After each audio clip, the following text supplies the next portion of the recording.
दोस्तों, रमज़ान पाक के महीने के बाद मुसलमानों का सबसे बड़ा त्यौहार ईद सेलिब्रेट किया जाता है।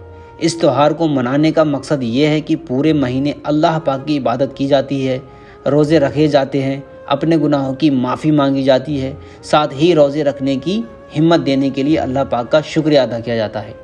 इस फेस्टिवल को हर मुसलमान को ख़ास इंतज़ार रहता है क्योंकि ये काफ़ी जोश और खरोश के साथ सेलिब्रेट की जाती है। इसलिए रमज़ान के आखिरी दिनों में ईद के लिए तैयारियां अपने पूरे जोश में होती हैं। ईद पर दुनिया भर के मुसलमान घर पर दावतें देते हैं, अलग अलग तरह की खाने की डिशेस बनाई जाती हैं, बेहतरीन कपड़े पहने जाते हैं। ईद पर नए कपड़े और साफ़ कपड़े पहनना सुन्नत है।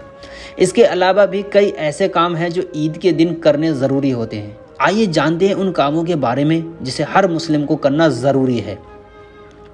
ईद के दिन नहाना ज़रूरी होता है। गुस्ल करना महिला और पुरुष दोनों के लिए ज़रूरी है। ये सुन्नत है। अगर बॉडी नापाक होती है तो ईद की नमाज आप नहीं पढ़ सकते। ज़रूरी नहीं कि नए कपड़े ही पहना जाए, कपड़ों का साफ़ होना ज़्यादा ज़रूरी होता है। साथ ही इत्र लगाना ज़रूरी होता है क्योंकि ये सुन्नत है। ईद के दिन सबसे अहम होती है ईद की नमाज।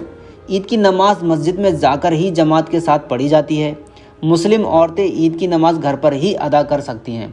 औरतें घर पर 2 रकात नमाज पढ़ें। मुसलमानों को अल्लाह रब्बुल इज़्ज़त ने खुशी के तौर पर 2 ईदें दी। इनमें एक ईद ईद उल फित्र और दूसरी ईद ईद उल अज़हा कही जाती है। रमज़ान के पवित्र महीने के बाद शव्वाल की पहली तारीख को ईद उल फित्र और हिजरी कैलेंडर के अंतिम महीने जिलहिज्जा की 10 तारीख को ईद उल अज़हा मनाई जाती है। बात ईद उल फित्र की करते हैं। इस दिन सभी मुस्लिम ईद की खुशियों में शामिल होते हैं। इस त्यौहार की खुशी में अमीर और गरीब की कोई ख़ास वजह नहीं होती। सभी लोग नए कपड़े पहनते हैं और अच्छे पकवान खाते हैं। अब आप सोच रहे होंगे कि भला गरीब लोग कैसे इस दिन नए कपड़े और अच्छे पकवान खा सकते हैं। जी हाँ, ऐसा इस पवित्र त्यौहार में कॉन्सेप्ट है। चलिए आइए जानते हैं ईद उल फित्र के बारे में। जैसा कि आप पहले सुन चुके हैं कि ईद उल फित्र कब मनाई जाती है। जाहिर है ये रमज़ान के महीने के बाद मनाई जाती है। ये खुशियों का त्यौहार है। इसकी शुरुआत 2 हिजरी यानी 624 ईस्वी में पहली बार हुई थी। इस त्यौहार को मनाने की 2 बड़ी वजह हैं। पहली जंग बदर में जीत हासिल करना। यह जंग 2 हिजरी 17 रमज़ान के दिन हुई थी। इस्लाम की पहली जंग थी। इस लड़ाई में 313 निहत्थे मुसलमान थे। वह दूसरी ओर तलवारों और अन्य हथियारों से लैस दुश्मन फौज की संख्या 1000 से अधिक थी। इस जंग में पैगंबर हज़रत मोहम्मद सल्लल्लाहु अलैहि वसल्लम के साथी मुसलमान बहुत बहादुरी से लड़े और जीत हासिल की। इस जीत की खुशी में मिठाई बांटी गई और एक दूसरे से गले मिलकर मुबारकबाद दी गई। इसी खुशी में ईदी मनाई जाती है। दूसरी बड़ी वजह रमज़ान के पूरे महीने में रखे जाने वाले रोज़े, रात की तराबी और अल्लाह की इबादत पूरी होने की खुशी में ईद मनाई जाती है।